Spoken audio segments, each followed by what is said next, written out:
Well, from the train that goes nowhere to the fastest passenger rail service in the country, California's high-speed rail project has been called a lot of things. That's right. But as it takes years longer and billions of dollars more than planned, California is once again at odds with the federal government over funding. ABC 10 State Matters political reporter Jenny Ha is here now with the details.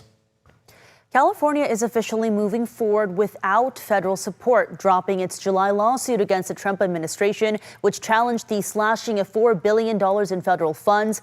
Opponents of high-speed rail say that's Governor Newsom admitting defeat, but supporters say the project is not derailed. It's on life support right now, and the federal government was smart enough to not keep wasting billions and billions of dollars. I think the assessment came down to whether or not winning is really winning in this regard. The divide over California's high-speed rail project continues. State Senators Dave Cortese, a Democrat, and Tony Strickland, a Republican, are chair and vice chair of the Senate Transportation Committee, respectively. We have a lot of shovel-ready projects, a lot of demand that would be better for the people of California. Think of Merced.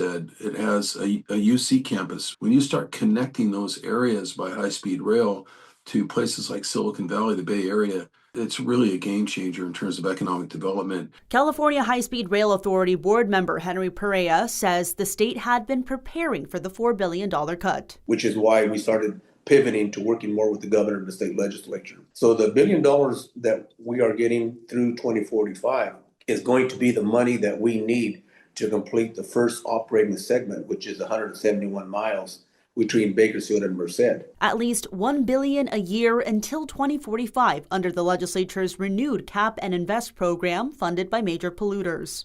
That sent a very strong signal out into the private sector that California, in spite of the behavior in Washington, D.C., that we were willing to commit funds. Creating the state's own predictability, as Perea calls it. He says tapping into the private sector has always been a matter of timing. The bidding process is open, including conversations with international investors, and is expected to be finalized in the next 6 months. The construction and the laying of the tracks will begin early, probably mid next year. Perea says Bakersfield to Merced will be the first operational high-speed rail track, set to begin operating by 2032. Earlier this year, a railhead was installed in the area, marking historic progress. Look at it as a launching point. You know, you have to have a beginning point to start laying your track.